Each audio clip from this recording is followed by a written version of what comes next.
Buenas amigos, estamos aquí con el profesor Sebastián Gómez, profesor de historia, aficionado de los misterios de la historia y de la historia de las religiones. Y nos va a contar un poco cómo es esta cuestión, Seba, por qué estudiamos historia con esta línea temporal. Bueno, una de las cosas que tenemos que tener en cuenta que esta línea temporal aparece a partir de convenciones humanas. Lo que nosotros entendemos como convenciones humanas son acuerdos académicos, acuerdos políticos, acuerdos religiosos, donde se va a enseñar en Occidente historia de una manera. Y esa manera va a comprender determinados hitos que ocurrieron sobre todo en Europa, y que van a modificar no solo la historia de Europa, sino la historia del mundo. Entonces se realiza una línea de tiempo que va a estar fechada con determinadas cantidad de números que representan años de la historia y que van a estar acompañados por acontecimientos que son acontecimientos que nosotros podemos ver desde nuestra realidad actual para ser estudiados, pero que las personas que vivieron esos acontecimientos en esos momentos, si bien lo vivieron y lo sufrieron, lo padecieron o lo festejaron, ¿sí?, según sea su punto de vista, no estaban conscientes de que hoy estaban en la edad antigua y al año siguiente pasaron a la edad media. Eso es algo que nosotros lo vemos desde hoy.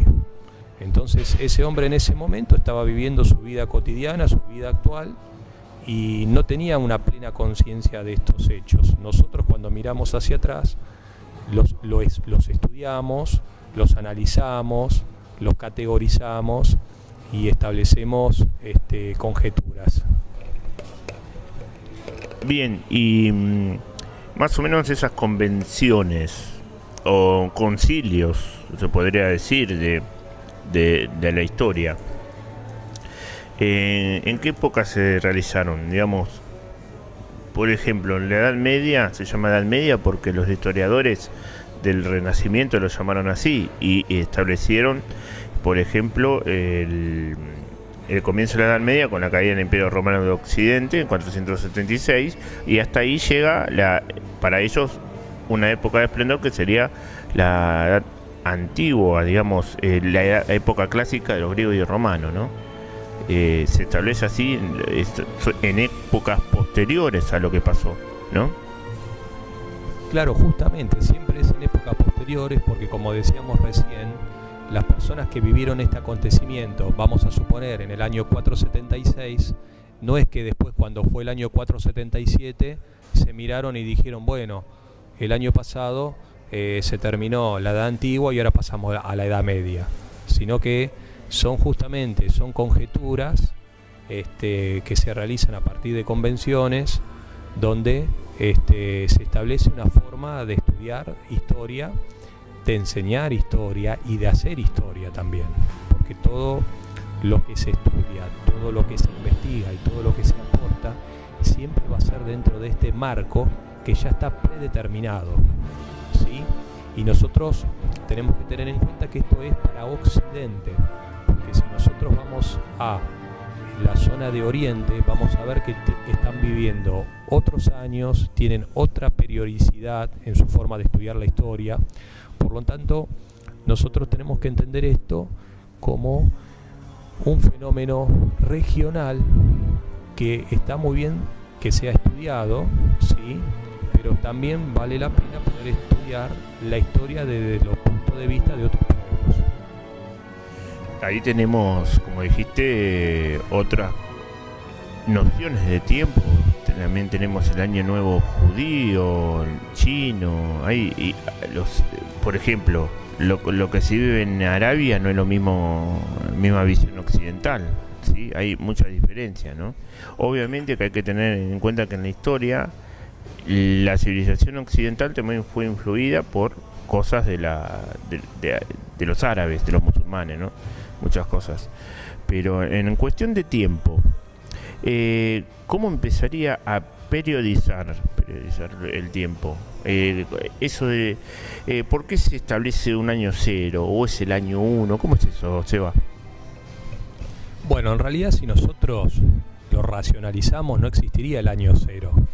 El año cero nuevamente es una convención que en este momento está anclada en el nacimiento de Jesús, el nacimiento de Jesucristo para las iglesias cristianas, donde se empezaría a contar a partir del nacimiento de 0 a 1, de 1 a 2, de 2 a 3 y así sucesivamente, como un antes y un después.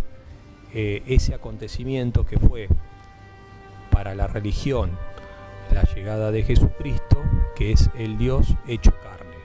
¿Sí? Estamos hablando en la cultura occidental, que obviamente después va a derivar en el cristianismo, que es un tema para desarrollar en próximos videos y en próximas clases en profundidad, porque no solamente va a tener una implicancia en la periodización temporal, sino que va a tener implicancias políticas, religiosas y sociales a lo largo de la historia y hasta nuestros días.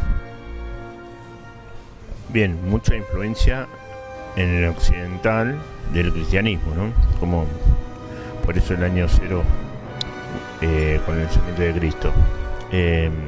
A ver, Seba. Vale aclarar que hay otras tendencias que no se van de la línea de tiempo eurocentrista, ¿sí? Digo eurocentrista porque todos los acontecimientos parece que ocurrió en Europa y no en otro lugar, ¿sí? En otros lugares no pasaba nada, solo pasaban las cosas en Europa, por eso eurocentrista. Hay otras formas de abordaje donde siguen sosteniendo el año cero, pero para no caer en un tinte religioso, lo llaman antes de la era común y después de la era común, pero siempre manteniendo el año cero como un hito, un comienzo y un hito de quiebre, ¿eh? O sea, sería cero, del 0 al 1 sería ahí un año, y ahí en ese tiempo nació Jesús. Bien, pero con cuestiones de los tiempos, en esta línea temporal, ¿no?, que estamos analizando, ¿podría faltar algún tiempo o tiempos en esta línea? Bueno, esos son parte de los grandes misterios de la historia, ¿sí? Porque como dijimos anteriormente, como la forma de estudiar historia y de hacer historia es a través de convenciones políticas, religiosas y académicas, ¿sí? No olvidar este detalle. Nosotros nos vamos a encontrar con que cada tanto aparece algún grupo académico que cuestiona esta línea temporal, donde pueden cuestionar o que en esta línea de tiempo faltan años y faltan acontecimientos, o que en esta línea temporal todo lo contrario, se agregaron años y se agregaron acontecimientos que nunca sucedieron. Para nombrar alguno de esos casos, por ejemplo, hay una hipótesis que se conoce como hipótesis del tiempo fantasma. Es una hipótesis que desarrollan una serie de historiadores alemanes, donde sostienen que a esta línea de tiempo se le agregaron 300 años. Si nosotros lo vemos desde hoy, 2024, y sostenemos como verdad esta teoría de ellos, nosotros en este momento tendríamos que estar en el año 1727. ¿Y por qué dicen que se agregó esto? Bueno, no lo vamos a desarrollar en profundidad en este video, pero ellos anclan su hipótesis en que hay desaparición de registros que no hay, por ejemplo, del pueblo judío en lo que va del 711 al 1096, que por ejemplo faltan registros de cómo el Islam se expandió por Oriente Medio, que faltan entre el año 600 y el año 900, falta progreso en Occidente, es como que en esos 300 años no pasó nada, ¿sí?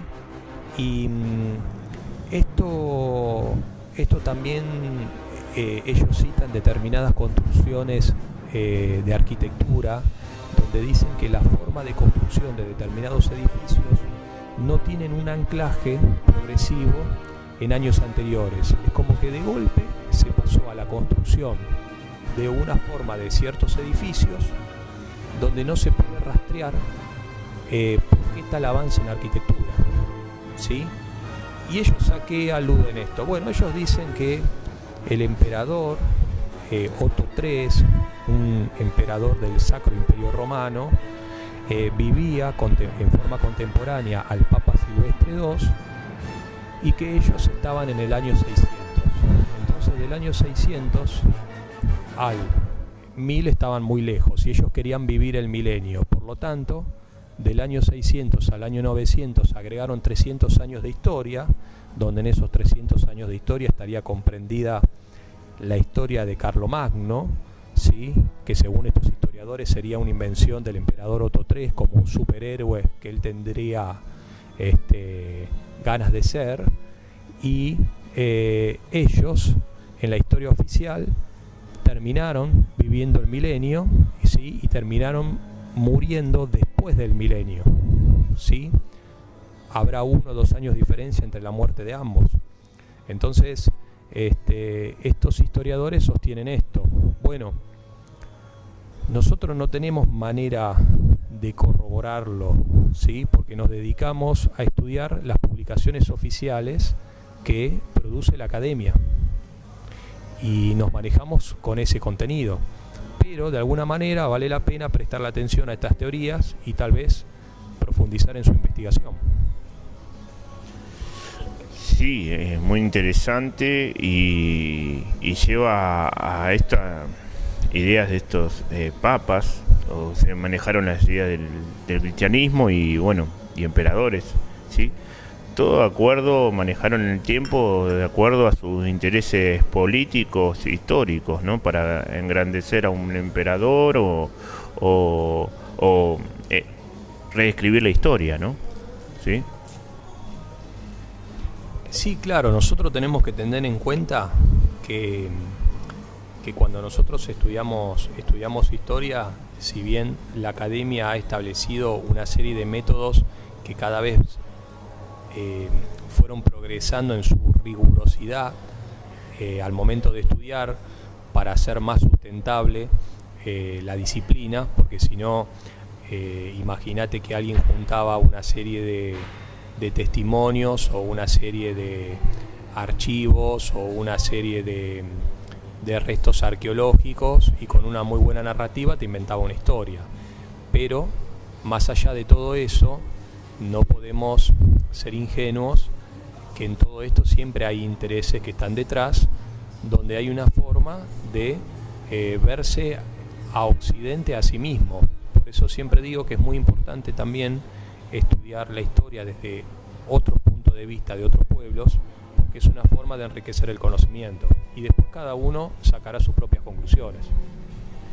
Teniendo en cuenta eso, Seba, el investigador, el historiador, ¿cómo llega ese conocimiento histórico, científico, social?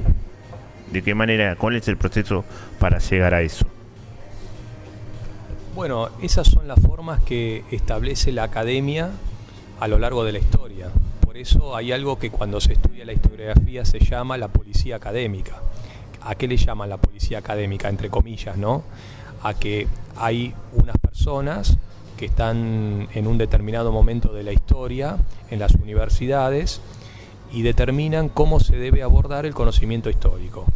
Y si el historiador no aborda el tratamiento del conocimiento histórico con esas pautas que se establecieron en ese momento, lo que investiga no se tiene en cuenta dentro de la historia oficial.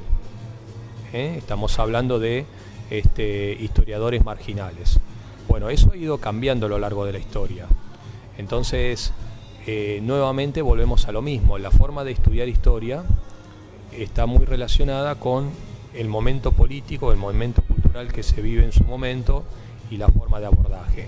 Por ejemplo, para citar algunas formas, en ciertos momentos de la historia se sostenían que la historia solo se podía contar a partir de los testimonios que podían quedar en forma de archivos que podían ser orales si es que existían en ese momento, o en cuestiones que estaban vinculadas a elementos de prueba. Entonces, el historiador tenía que ir, remitirse a esas pruebas y contar lo que decían esas pruebas. Sí, en base a los hechos realizados por el hombre. Exactamente, y que estuviesen registrados en esos archivos, ¿sí? Después había otras formas que estaban vinculadas con la historia reciente, donde el acontecimiento histórico se podía rastrear con personas que hayan vivido esos acontecimientos y pudiesen narrar esos acontecimientos. Entonces esa era otra forma de poder verlo. Entonces siempre han ido variando las formas de poder abordarlo. Hoy nosotros, por ejemplo, agarramos un texto académico y cuando nosotros vamos hacia el final del trabajo y vemos la bibliografía, vemos que hay un montón de citas de otros trabajos académicos que se citaron para realizar esa producción histórica. Y sin embargo, estamos viendo que es una producción que se realizó a través de otras producciones, es decir, y cuando uno va a leer esas otras producciones, también tiene otras producciones. Es como, para hacerlo de alguna manera, es como el retrato que está retratando a un pintor que está pintando a otro pintor que está pintando el famoso cuadro que se pierde en el infinito, hasta que nosotros finalmente llegamos a una serie de fuentes arqueológicas, fuentes que pueden haber quedado registrados de otros momentos históricos, donde ahí en la misma fuente, ya sin pasar por ninguna bibliografía o idea política, el historiador puede sacar sus propias conclusiones. Pero hoy en día existe mucho trabajo que es trabajos de trabajos, investigaciones de investigaciones, ¿sí? Yo creo que lo más importante de todo esto es siempre poder pensar estas cosas, no dar nada por hecho, estudiar lo que se enseña, estudiar aquello que justamente nosotros entendemos como la disciplina histórica, pero siempre sin perder el espíritu crítico que nos permita poder cuestionar y hacernos preguntas, aunque no encontremos la respuesta, pero siempre dudar. Para nuestras propias preguntas. Exactamente, no escapar a lo que nuestra propia razón nos puede permitir indagar. Entonces, en ese acontecer de la pregunta, aunque no tenga respuesta, es el interés por el conocimiento. Es el interés por el conocimiento, es el interés por el conocimiento mismo. Así que bueno, nos quedará pendiente poder hacer una descripción mucho más amplia de por qué este año cero impactó tanto, porque ya sean para los cristianos o para los no cristianos se sigue teniendo en cuenta y es un punto de partida para estudiar la historia en Occidente.